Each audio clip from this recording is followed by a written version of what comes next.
Emmanuel Aumonier, Médiasphère. Bonsoir à toutes, bonsoir à tous et bienvenue dans ce nouveau numéro de Médiasphère. Je reçois aujourd'hui Claire Secaille. Vous êtes chercheuse au CNRS. Vous appréhendez les médias comme un corollaire des systèmes politiques.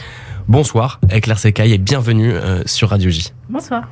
Nous allons nous intéresser plus particulièrement ce soir à deux sujets sur lesquels vous avez travaillé et l'un, vous y travaillez toujours d'arrache-pied.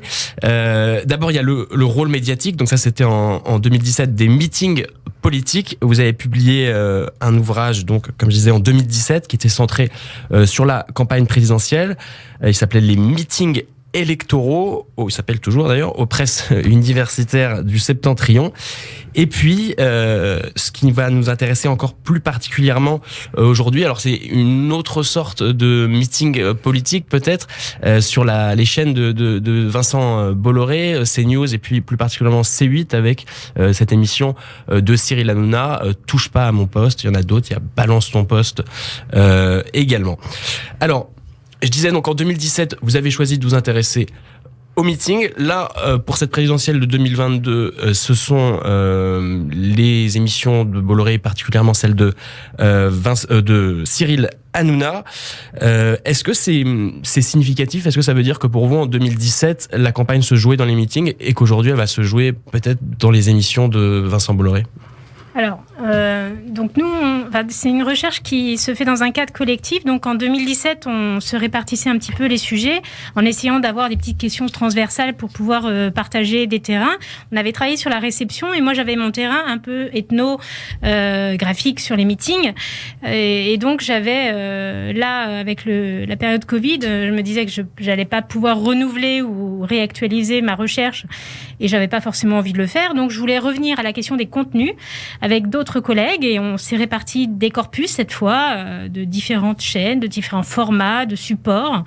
Et donc au printemps dernier, moi je m'étais dit pourquoi pas travailler sur Cyril Hanouna et ses émissions, puisque prenons-le au sérieux, il s'est donné le rôle d'un animateur de la vie politique aujourd'hui.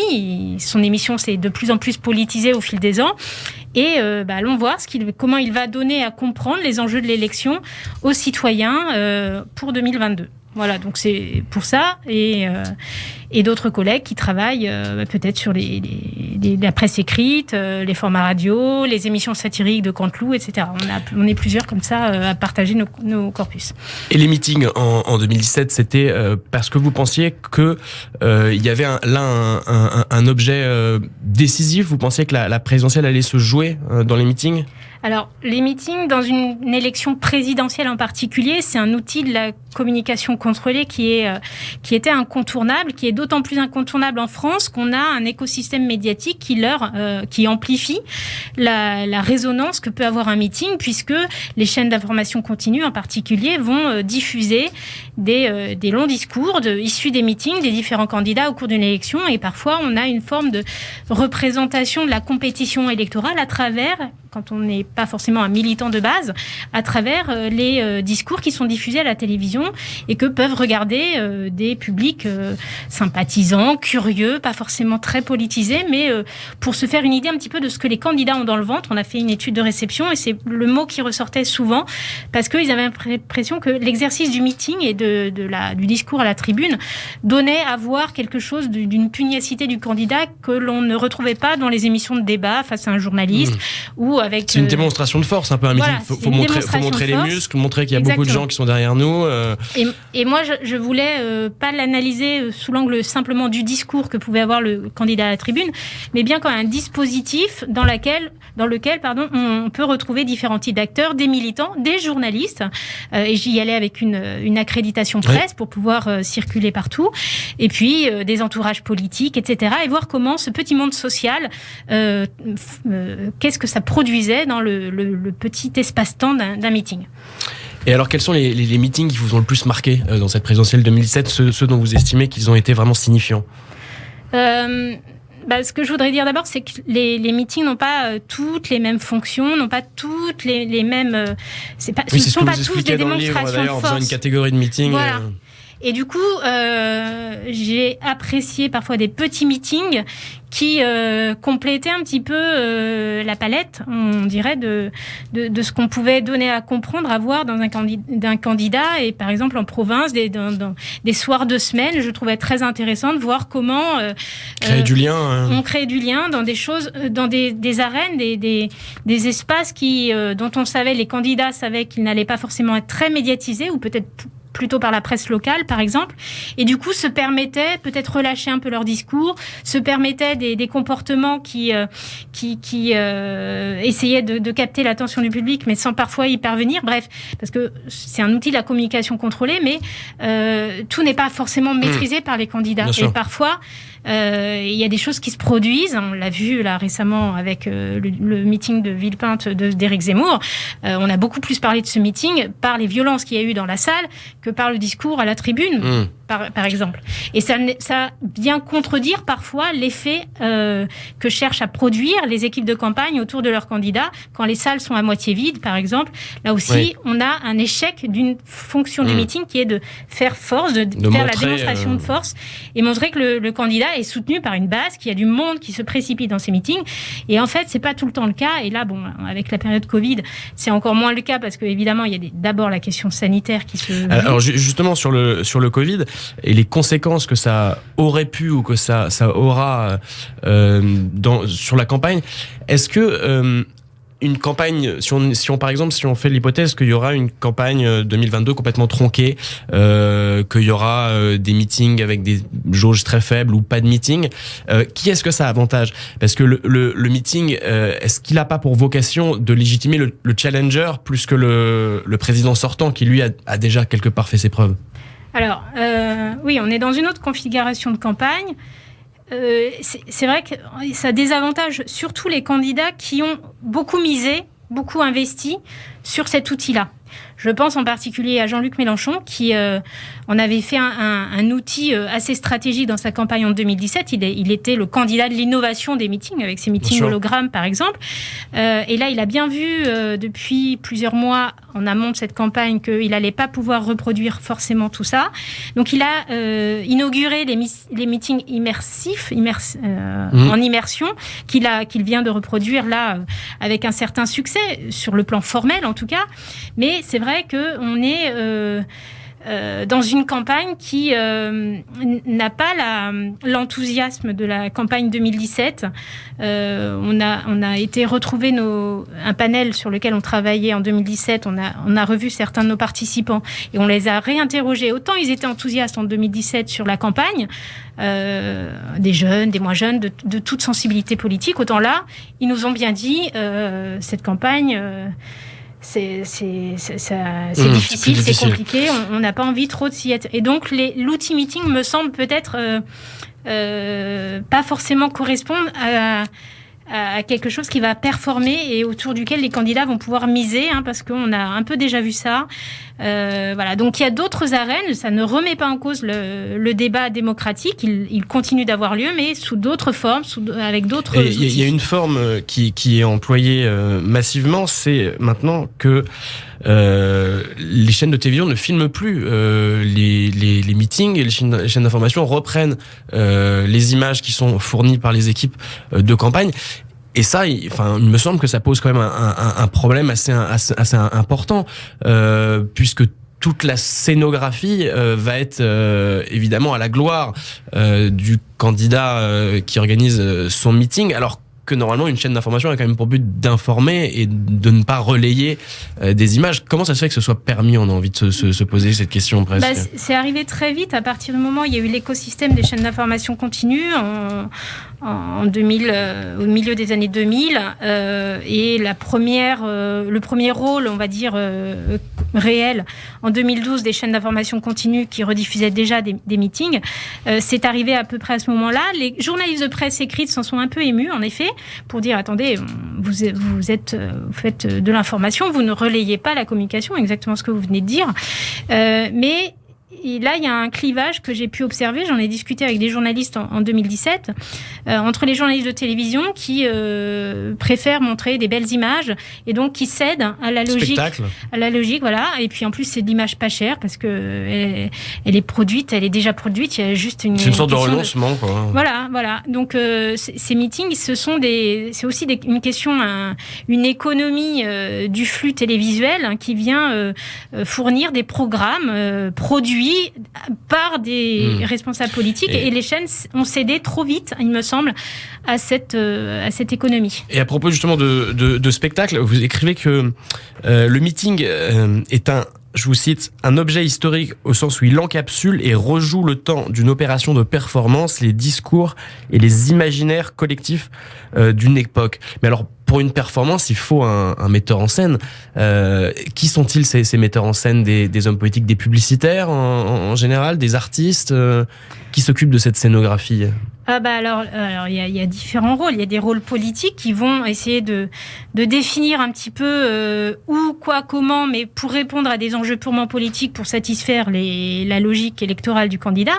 Et puis il y a toute la partie organisationnelle d'un dispositif technique qui demande des savoir-faire, des compétences. Où là, c'est plutôt le monde de l'événementiel. Donc là, on a tout un réseau. Quand on travaille sur les archives de la Commission nationale des comptes de campagne, on a toutes les factures et on voit un peu tout ce petit monde social du meeting qui est qui repose très largement sur des entreprises, des prestataires qui viennent remplir des fonctions de production, des fonctions de son, les traductions aussi, le traiteur, etc. Et tout ça, c'est un peu rodé. C'est ce qui fait que ça reste la première dépense de campagne des candidats parce que tout ça coûte très cher. Mais les choix plus stratégiques sont faits par les équipes politiques, les entourages, sur la base des résultats aux élections des différents scrutins précédents. Pourquoi aller dans telle ville plutôt qu'une autre? Il y a tout un maillage du territoire qui doit répondre d'abord et avant tout aux enjeux que le candidat se fixe pour toucher, capter, conquérir ou confirmer des bassins d'élection. Alors, vous parliez tout à l'heure de Jean-Luc Mélenchon, ça me fait une transition pour maintenant aborder la seconde partie. Alors, Jean-Luc Mélenchon, il restera à jamais le premier, effectivement, comme vous l'avez dit, pour les meetings avec les hologrammes ou les meetings en immersion. Il restera aussi à jamais le premier chez Cyril Hanouna, puis c'est le premier en 2013, je crois, à être venu à Touche pas à mon poste, premier invité politique d'envergure. Il est toujours un peu en avance, Mélenchon, il est toujours très attentif aux nouvelles tendances. Est-ce qu'il a raison, selon vous? Est-ce que c'est devenu presque suicidaire de pas venir chez Hanouna aujourd'hui quand on est un homme politique d'envergure? En 2013, l'émission d'Hanouna, c'était quoi? C'était un divertissement qui s'occupait des sujets d'actualité touchant la télévision, les contenus, etc. Et on faisait un décryptage.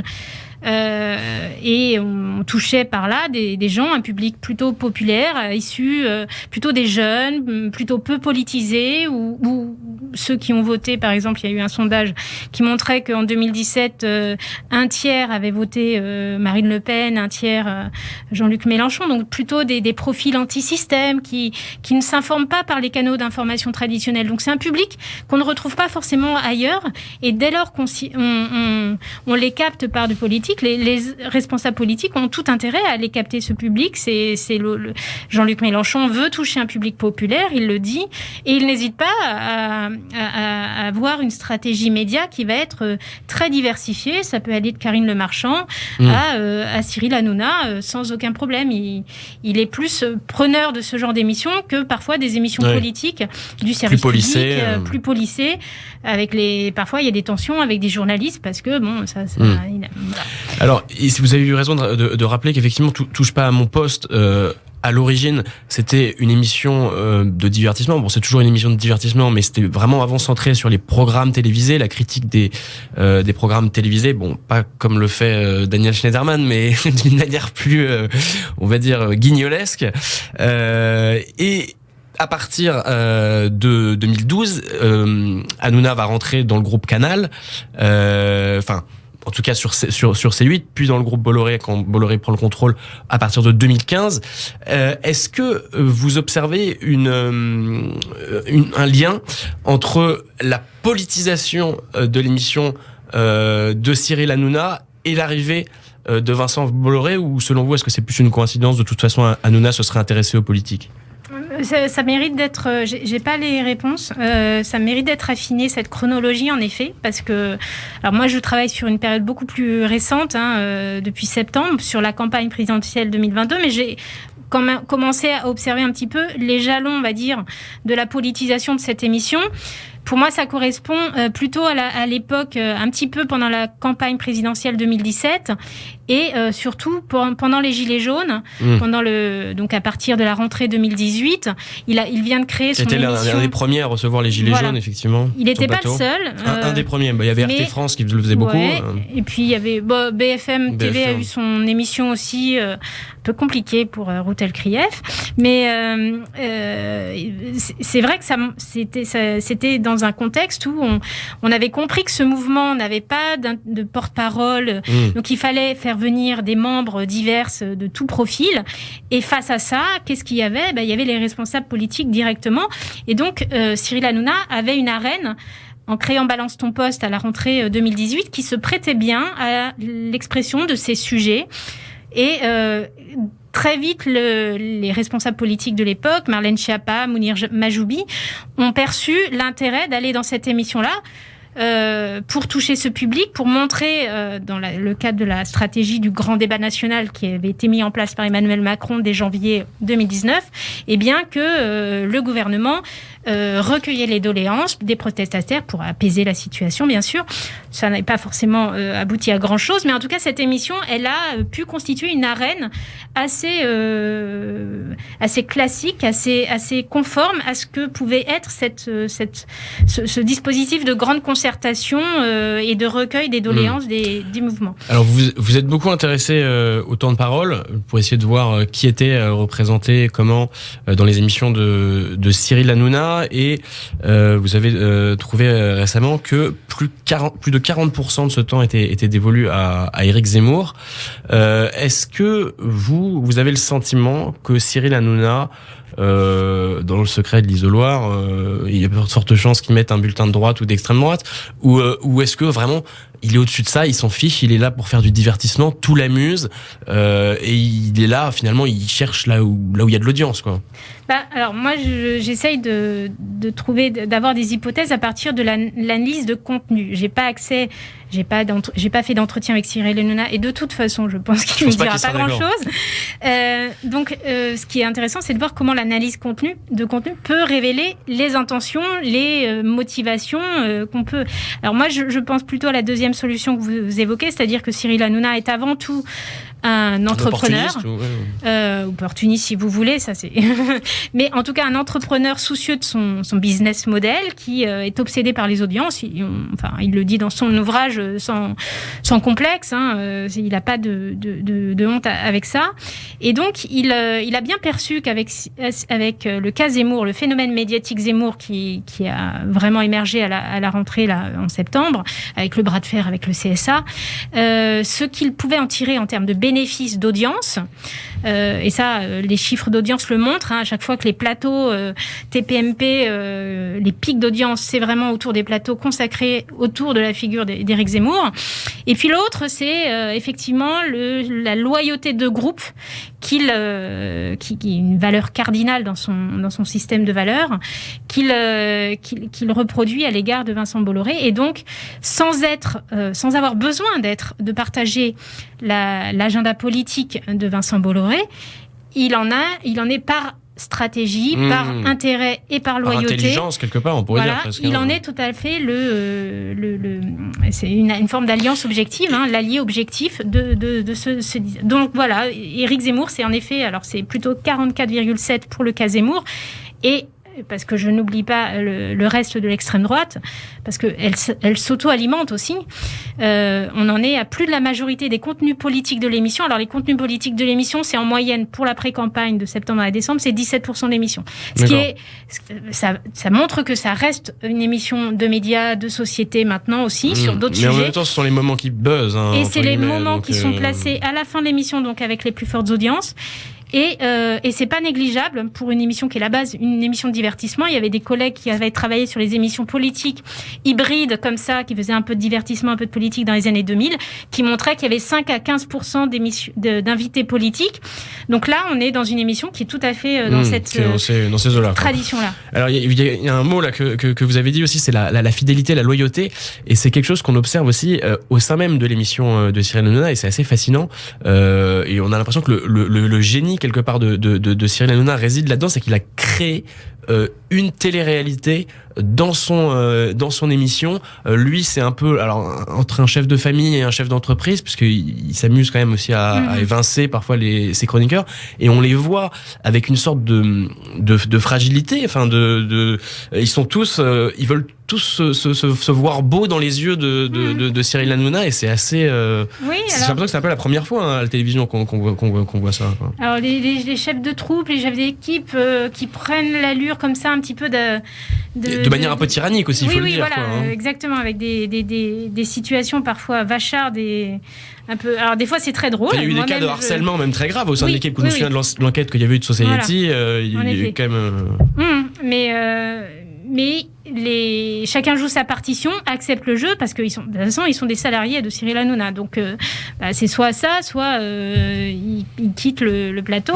Donc, ils sont obligés d'accepter un certain nombre de codes. Pour continuer à exister, quoi. Et pour continuer à exister, pour que cette mécanique collective continue et se joue sur le plateau chaque jour, à répétition, avec chacun qui interprète un petit peu sa partition, son rôle, son personnage, avec Gilles Verdez, qui est toujours indigné partout.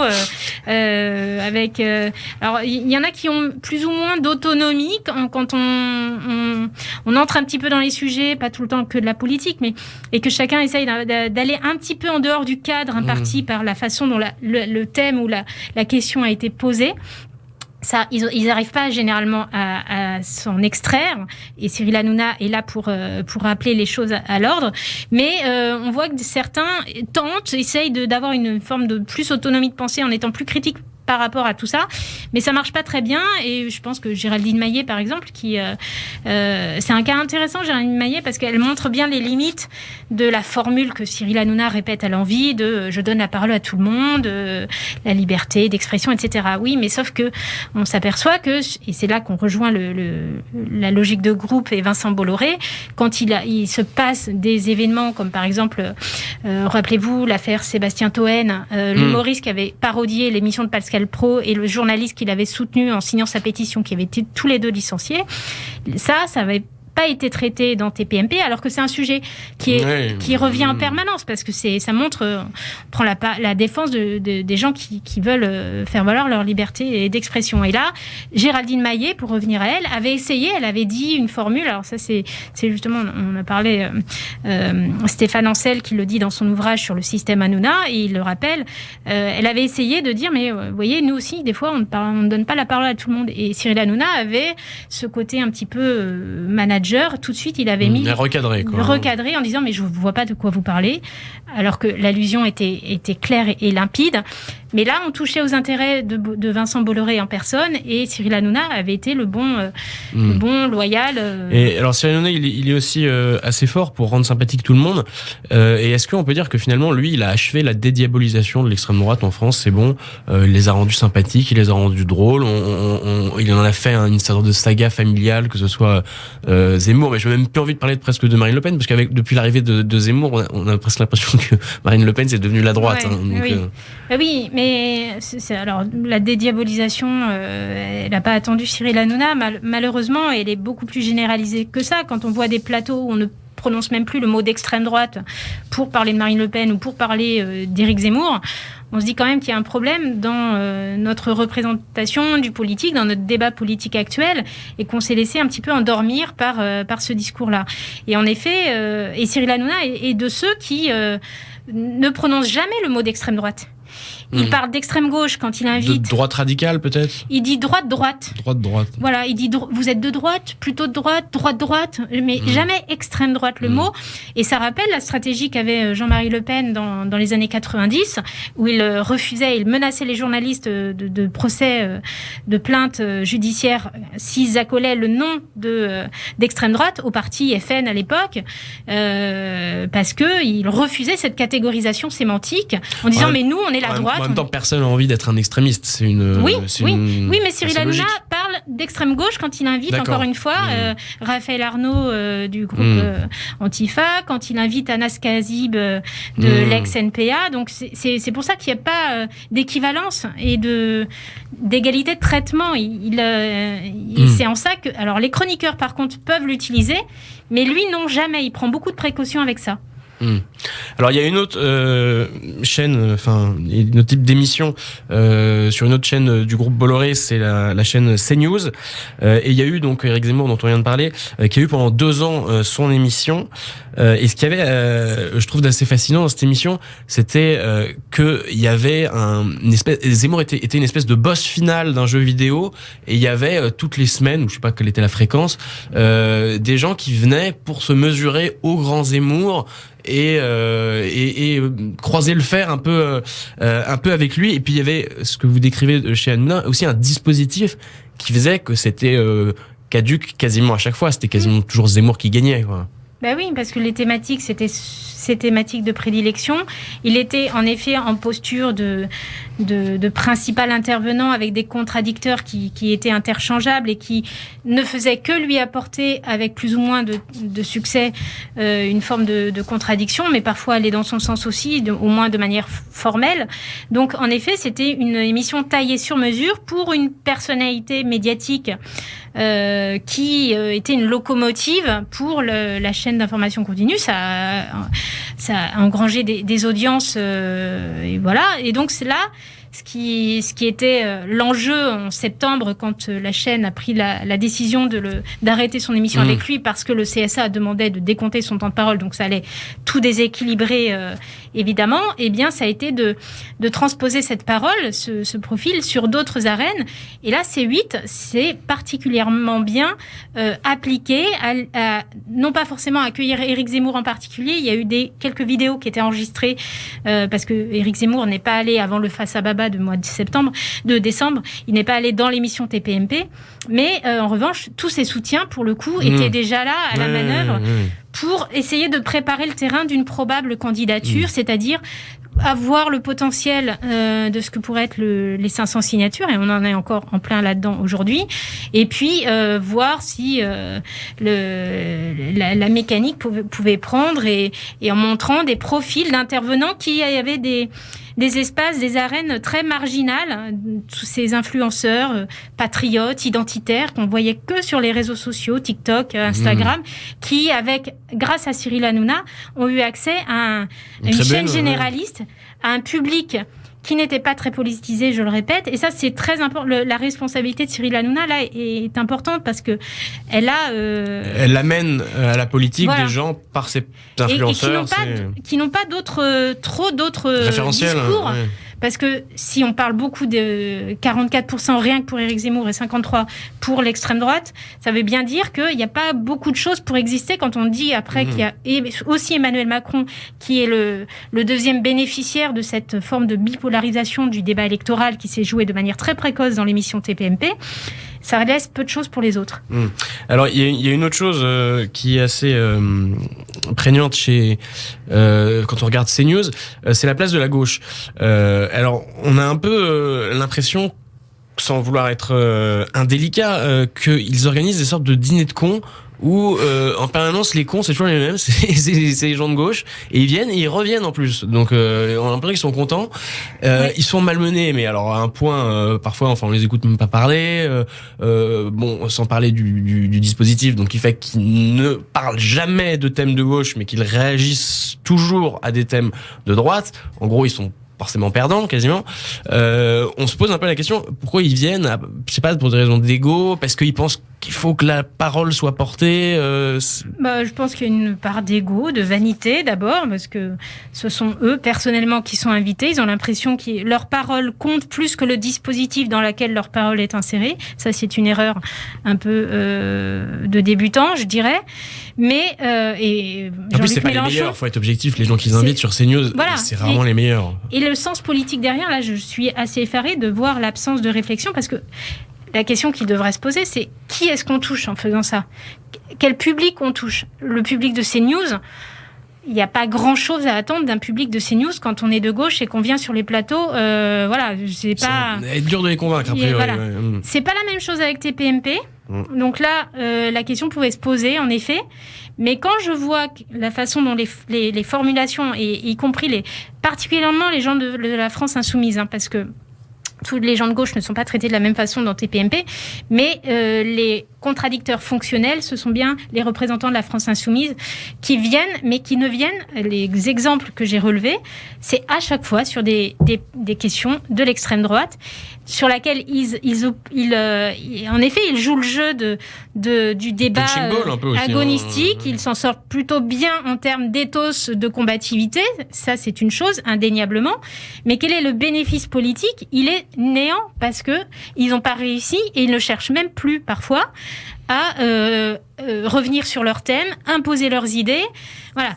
Quand c'est des débats, et en fait, ça dépend aussi de la composition des débats. Quand c'est des débats vraiment frontaux, à deux, pas plus d'intervenants qui se... Voilà. C'est un peu différent. Pour ça qu'il faut méthodologiquement bien travailler sur cette émission en fonction aussi de la constitution des plateaux.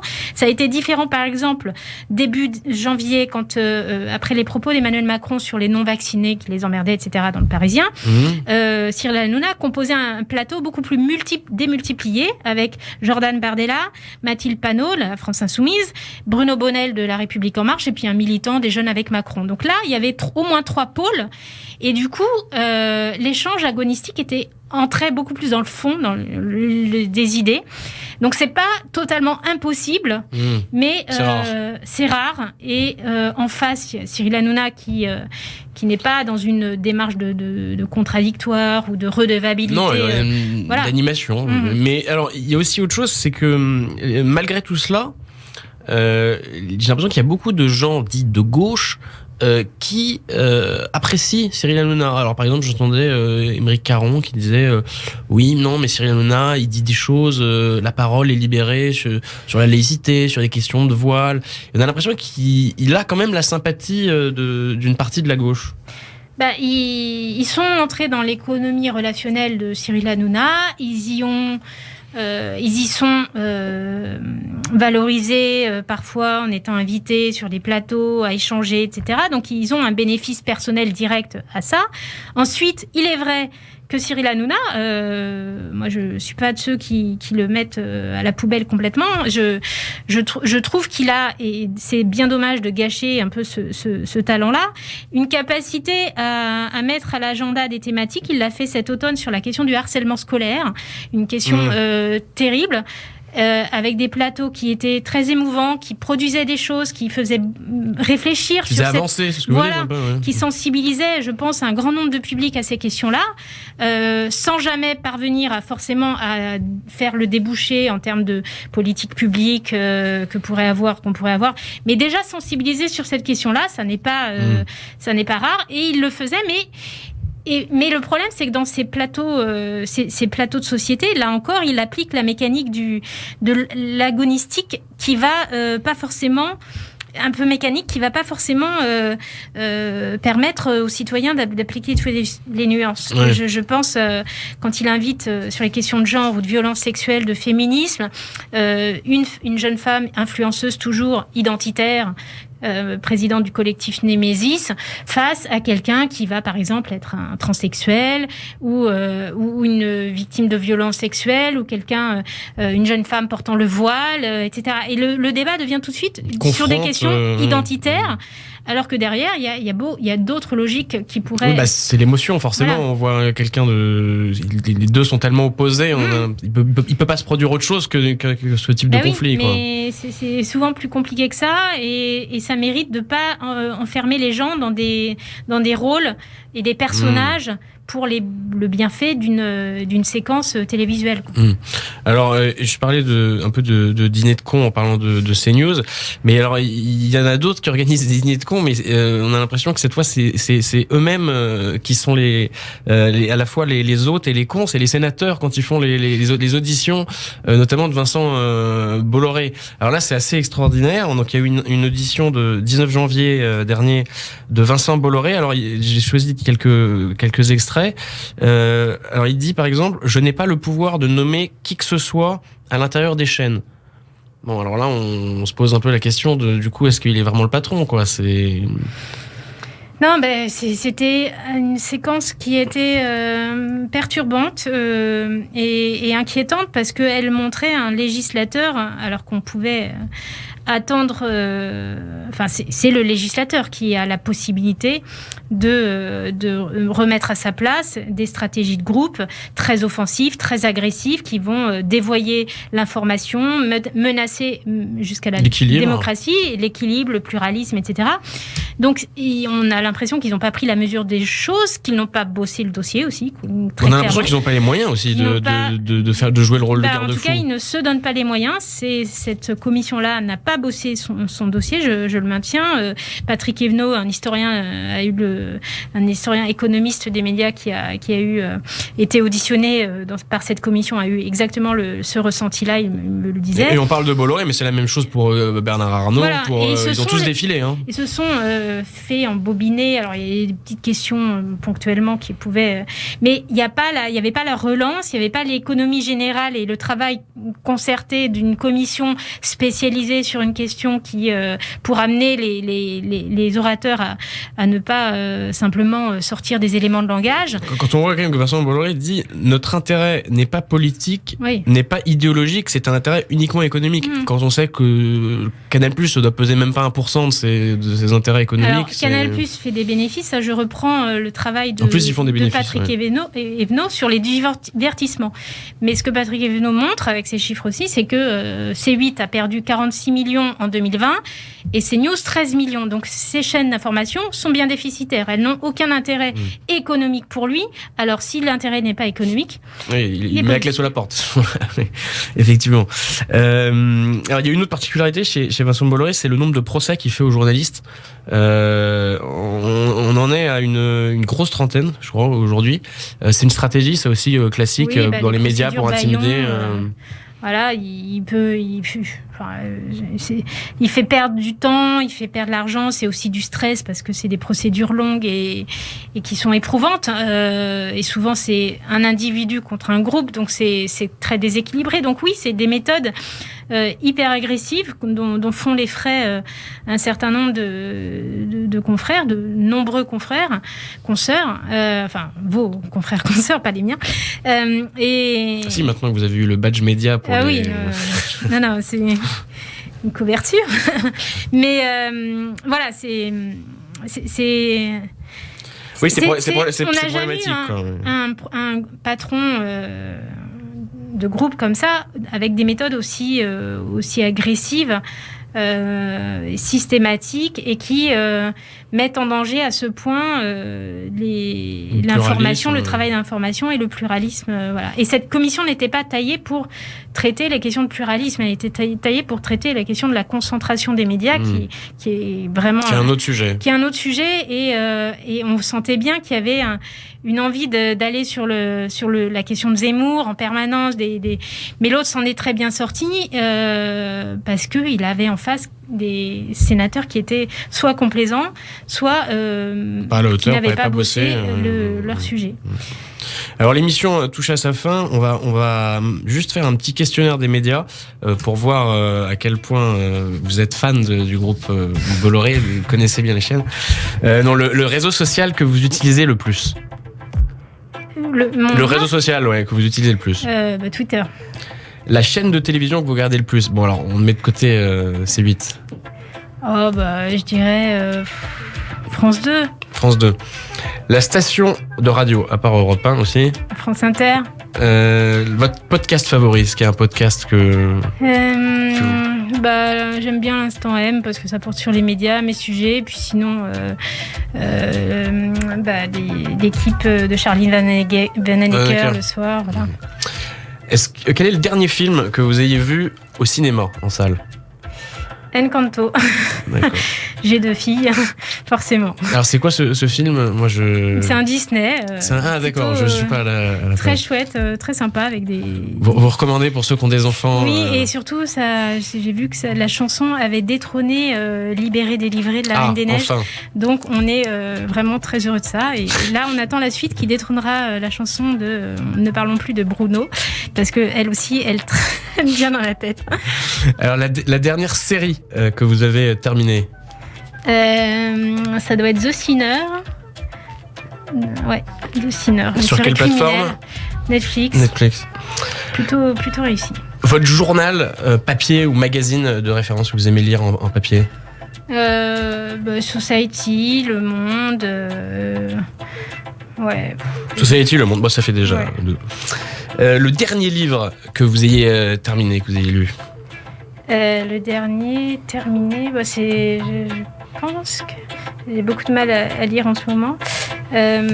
C'est Samuel Paty. Samuel Paty.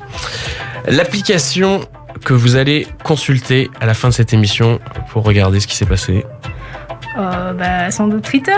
Twitter encore. Et alors, dernière question sur votre thème. Quel est selon le meeting qui vous a le plus marqué comme spectatrice?